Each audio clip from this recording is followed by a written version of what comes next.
Okay, so this is how you know if somebody is what's a good way to say this? A good guy or a bad guy, especially with philosophy and religion and Christianity. Um, and this, if you know this, it'll help you a lot in life because it helps you figure out who frauds are, who bad guys are, crooked people, liars, people full of deceits, people with wicked hearts. And you can always ask God to help you discover it. Like if you're not sure, the person's disagreeing with you, and you're like, just ask God. And sorry, I'm like getting back set up again.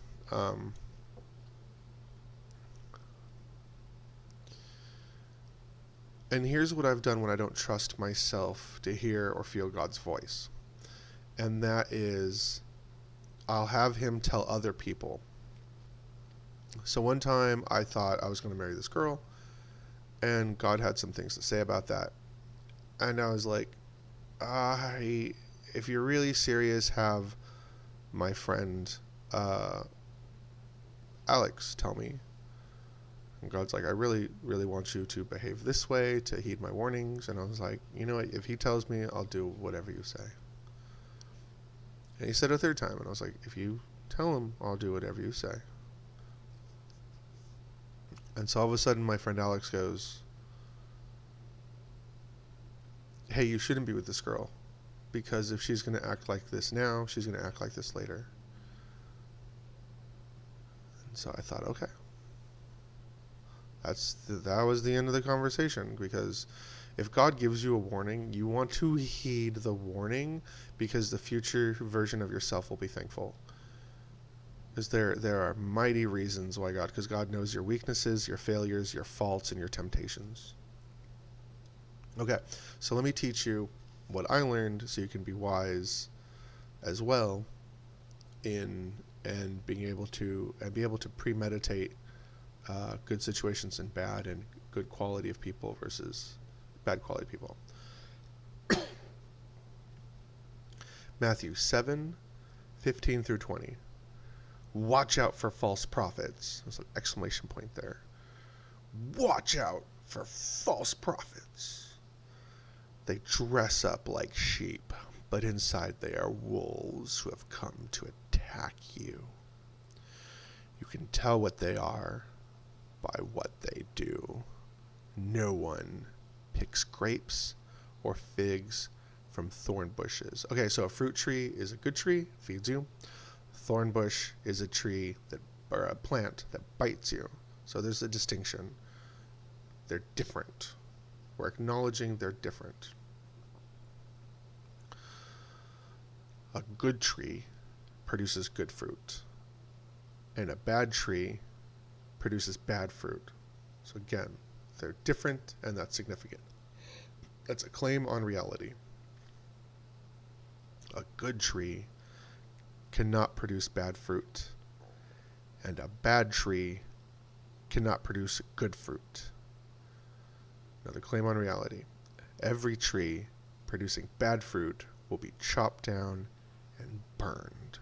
And so that's as we acknowledge and stay with an alignment of the kingdom of heaven, we work with God, and we will throw out usurpers, corruptions, and evildoers. You can tell who the false prophets are by their deeds.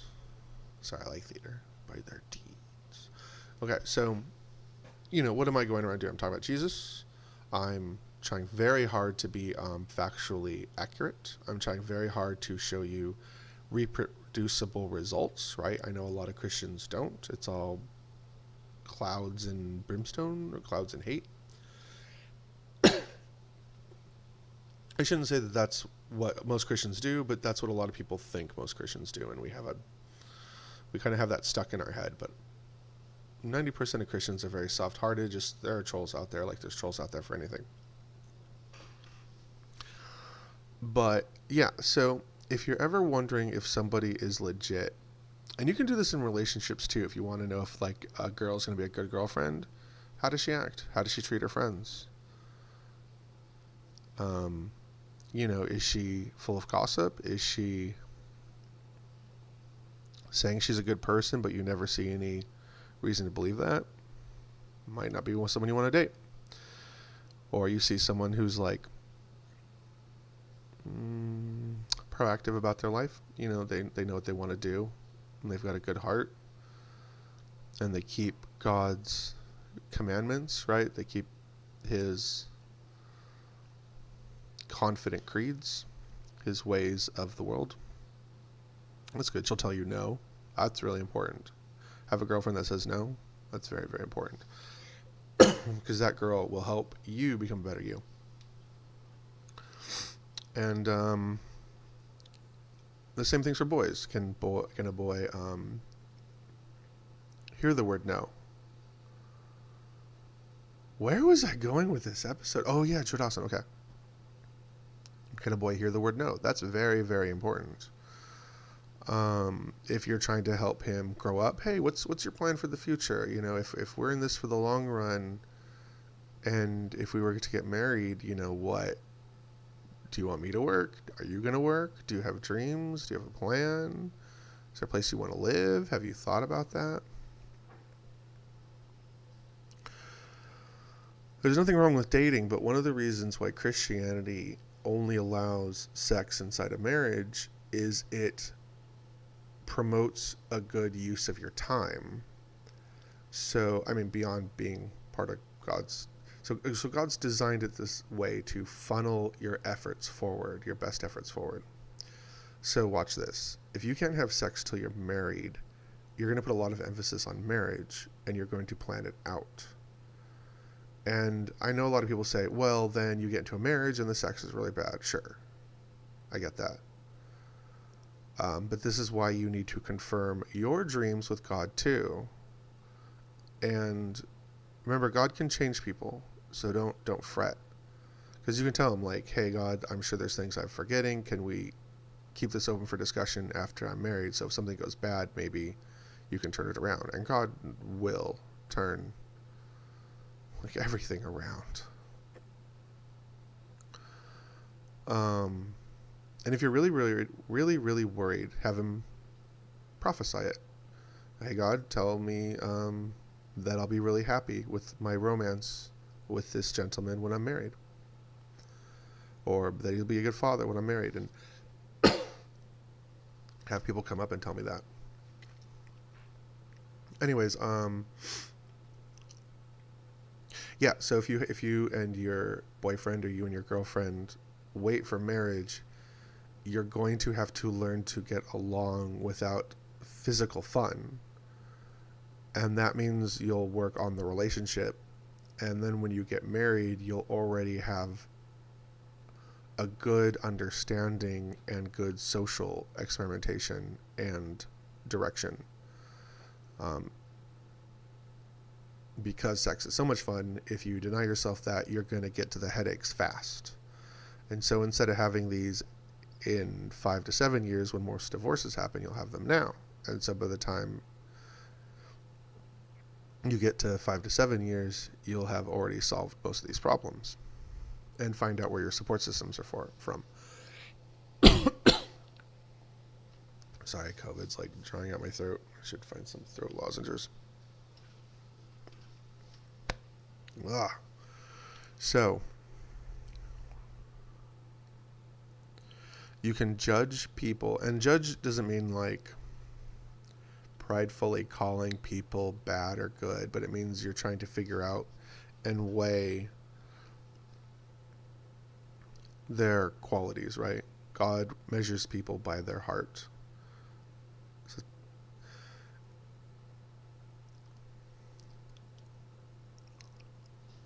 Okay, so moral of the story, look at what people do, you'll know if they're good or bad. They do good things, have good production, good. Bad things, bad production, bad. You can't really sit on one aisle or the other and kind of dilly-dally back and forth. That's not that's not an example of someone good. Now, people might trip or struggle being good all the time, right? We're going to mess it up. But this is a very good paragraph by Matthew on how to discern this through your entire life. So really remember this one. Again, it's Matthew 7:15 through 20. Okay. So now we go to Joe Dawson. I took the longest route ever. So Joe Dawson is a prophet. I've seen him in Texarkana. He's legit. Me and my friends went 6 hours from Austin to go see him. Saw his service, and at the end, I'm like, okay, I really want to talk to him about this calling I have towards podcasting and ministering. And so I'm sitting there, and I'm like, I think he's going to start talking about me. I just know the timing, God's timing. At least at this particular moment, I definitely felt it. And he goes, there's someone here who has a calling for ministry. And I'm like, well, that sounds like me, but that's not just me. I have a calling for business too on my heart. And then he so he says that. I think this. Immediately he says, and maybe business. And I was like, that's me. I'm like, but also something else. And then he says, but also something else. And I was like, oh, okay, well, let's just go up there and talk to him, because he's obviously talking about me. Because there's only like 25 other people in the church. So I go up and he just prophesies and prophesies and prophesies. And these are all things I talked about God. I was like, God, if I'm going to teach, I need a gift of teaching. And he goes, God's going to give you the gift of teaching. And he just like read me like an intimate book that he'd known for years. My point is, I'm going to vouch for the guy. Okay? Trust him. His prophecy's on point. He's a good man of honor. So this is what he had to say. Hey, what's going on, everybody? Hope everybody's having a really good day. I want to share with you a very profound word that I received last Sunday during corporate worship at Roar Church, Texarkana. Let me just tell you about the atmosphere. The presence and power was so strong. I was on my knees and I was bent over, and I could feel the presence very strong. It was so heavy and thick in there. And in that moment, I heard the Lord speak, and it's like the Lord was so very close to me. And the Lord said something so simple and so profound at the same time. And it was simply this: I've given everybody a gift. And I just kind of stayed there in that moment because I knew that the Lord was going to elaborate on that word. So I sat there for a few more moments, and the Lord said, I've given everybody a gift. It's already within them. The problem is most people never steward their gift, and almost everybody, their gift is underdeveloped or even undeveloped. The Lord came back and spoke to me, and I really felt and heard the heart of God. What the Lord was just revealing to me, and I know he wanted me to share this, was, do people not understand that the gift that I give them is a gift that they need to steward, they need to work on, they need to learn their gift, they need to learn how to operate in their gift, because the gift that he gave you is a gift that you need to manifest to benefit the believers, the church, to use your gift to minister to the unbeliever. You have to realize that when you're given a gift and you don't steward your gift, you're doing a disservice to the people around you. You're doing a disservice to the Lord. You're doing a disservice to yourself. And I know what people always come back at me and say, you don't know what I've been through, but you don't know what I've been through. See, the thing is, we're all going to have trials, tests, tribulations, situations, and circumstances. Warfare. It's always going to be there. But you have to get the kingdom. It says in Luke 17 that the kingdom of God is within us, that it's got to come out. A lot of times people think using their gift, their talent, their ability is optional. Friends, this is a word from last Sunday that I received from the Lord. You have to focus on what God has called you to. This is a season that God needs people to start moving in what He's called them to. The world needs us like never before. The world needs us to rise up and be the best version of ourselves, the kingdom version. Now, what's interesting is I always kind of hoped and dreamed and knew this since I was a small, like 5-year-old child. My very first gift was to be able to explain complicated, multifaceted, dynamic concepts in clear, concise, and simple terms. And I learned this because I had a really hard time learning to tie my shoe when I was a boy. And there's this thing people do where, the rabbit runs around the tree and goes through the hole. That's what we do in the States in America.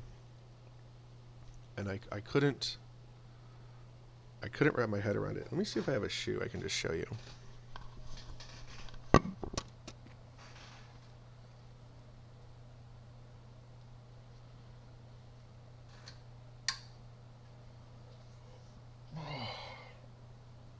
Oh, this is hard. I wish I had something to put this on.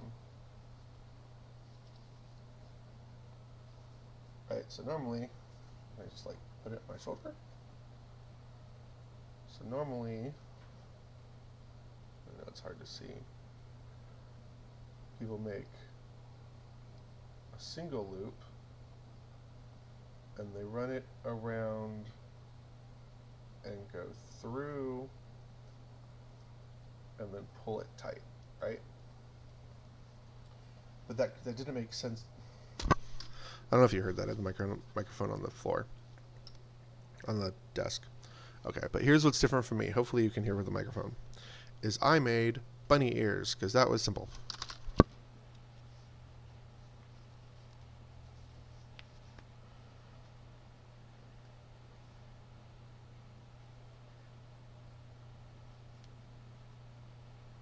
Two bunny ears, right? And then you just twist them around each other and under. So I don't know if you can see that, but I basically made two bunny ears, made them wrap around each other, go under, pulled it. And I taught every single kid in the neighborhood in like 5 minutes. And all the parents were like, no, don't do it that way. That's not how it's done. And I was like, nope, it works. And it was funny because they're all flabbergasted. They're like, no, you have to do it like this way. And I was like, nope, we're going to do it this way because it works. And every single kid, it was like 25 seconds. Bam, bam, bam, bam, bam. And that gift kind of stayed with me. For example, there was this kid at work that was weirding everyone out, right? Just weirding everyone out. And people, and one of my friends came and she's like, yeah, he's just really, really weird. And I looked at him and I was like, he's homeschooled. And she's like, you don't know that? And I was like, yeah, I know that. She's like, how do you know? Because I was homeschooled. Well, that doesn't mean he was. No, it means he was homeschooled. How can you tell? Because I was homeschooled. And later on, he came and introduced himself. He's like, hi, my name is... I said, hey, what's up? And he said, hey, I just want to apologize quickly. I tend to weird people out. And I just looked at him and I said, it's okay. You're homeschooled. I'm homeschooled. You're fine. You're not going to weird me out. And he goes, how did you know? I was like, I was homeschooled. Love the kid. He's great. Homeschool kids kind of have a different culture. So our body language confuses people. Because we're from a different culture. And then the other thing people complained about is he would mumble.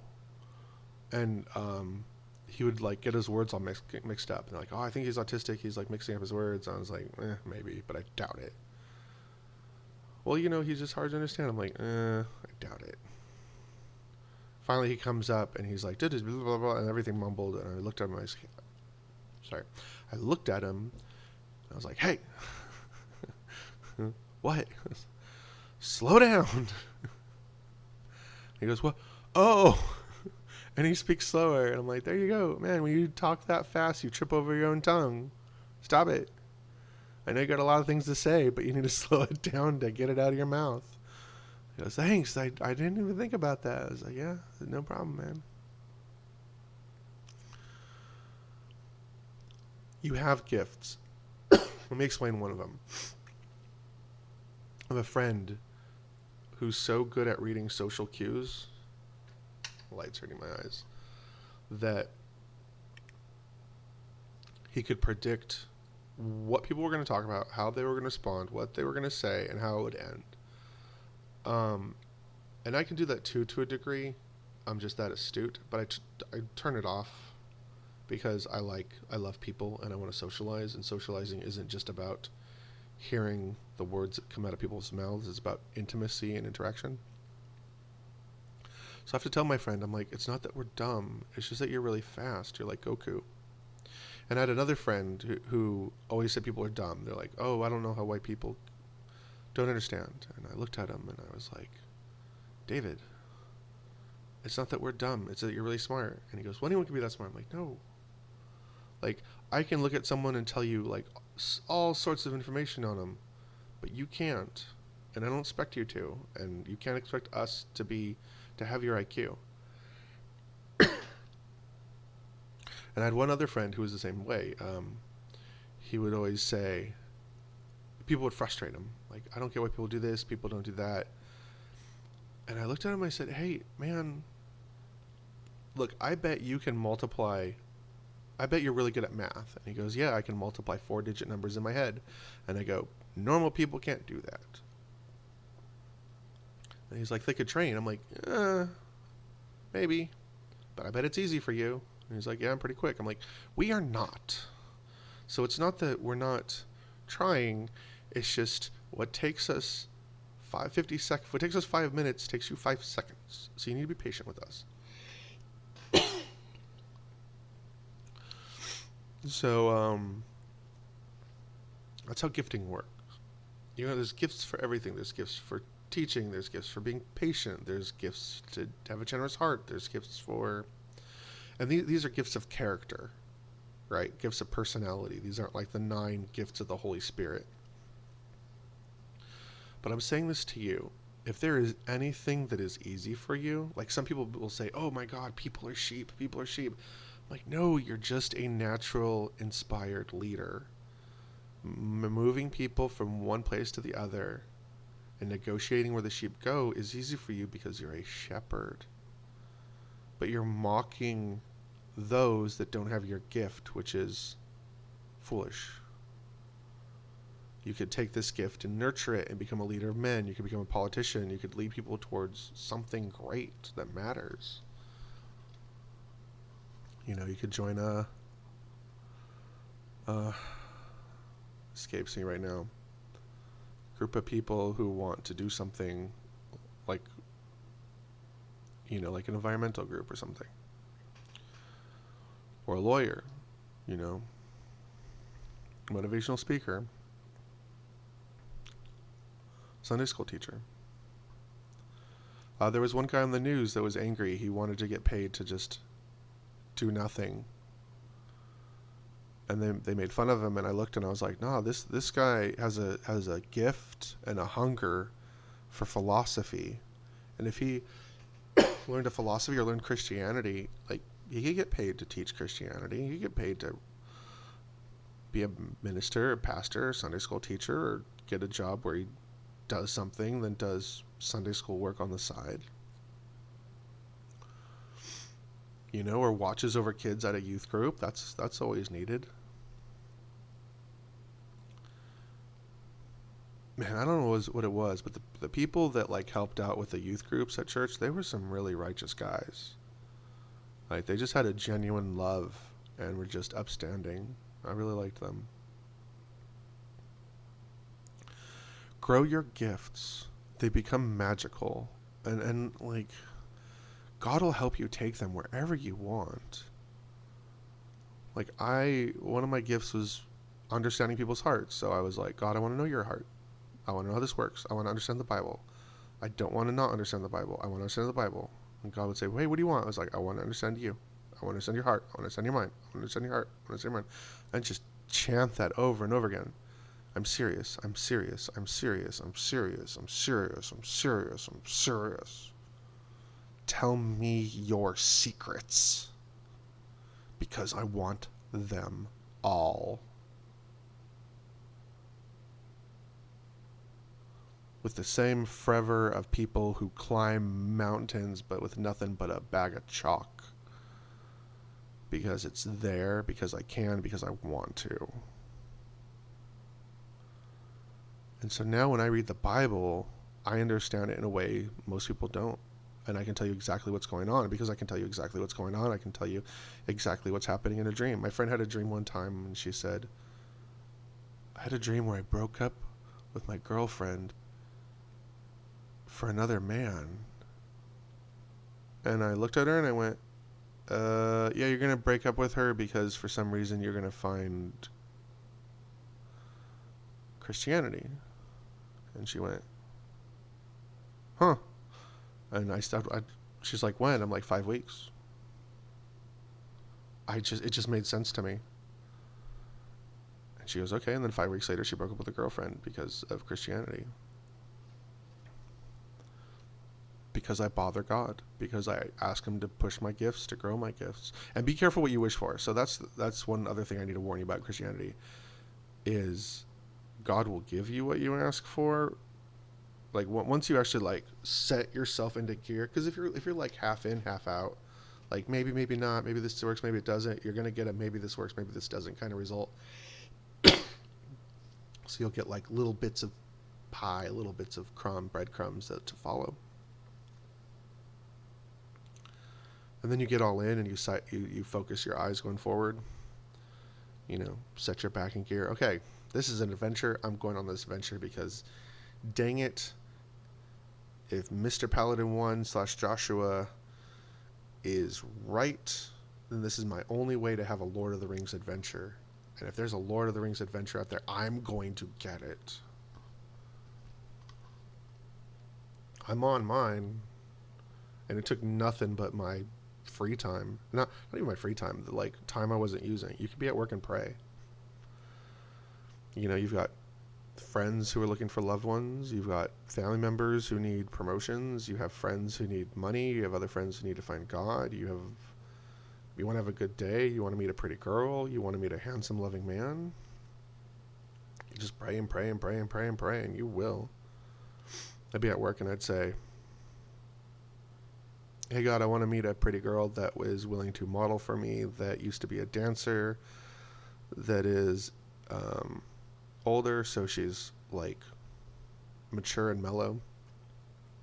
She knows how to say no and knows how to communicate whether or not she's comfortable. And then, not even 3 minutes later, this girl walks around the corner and she's like, hi, It's like, oh, hi. I see her later. Hey, you want to model for me? I do art. She goes, yeah. Shows up. I think we've done 2 or 3 photo shoots.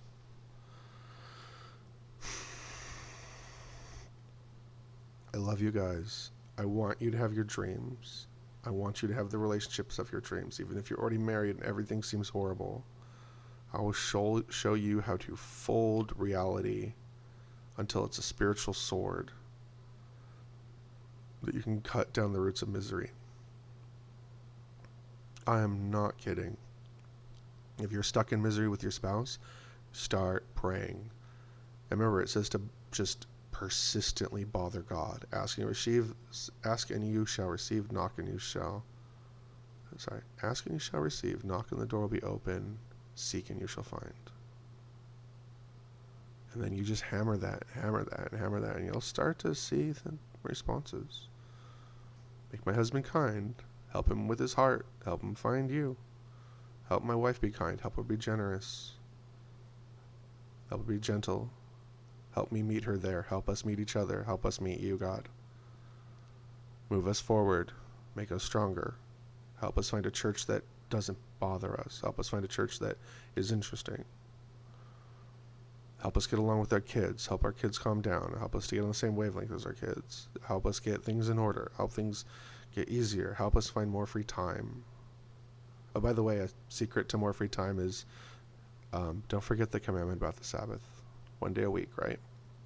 Remember the Sabbath. So, you know, you take one day to chill out and rest.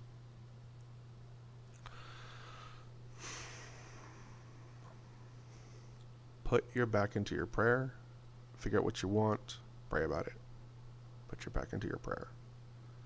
Because that is how you do supernatural motion.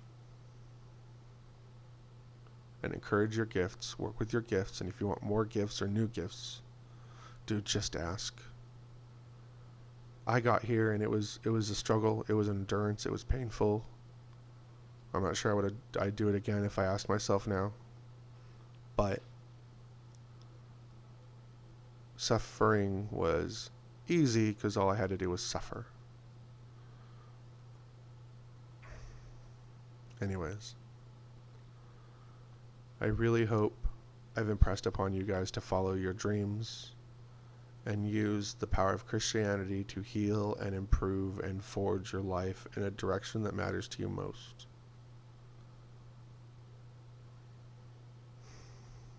Good luck, guys. I really mean it.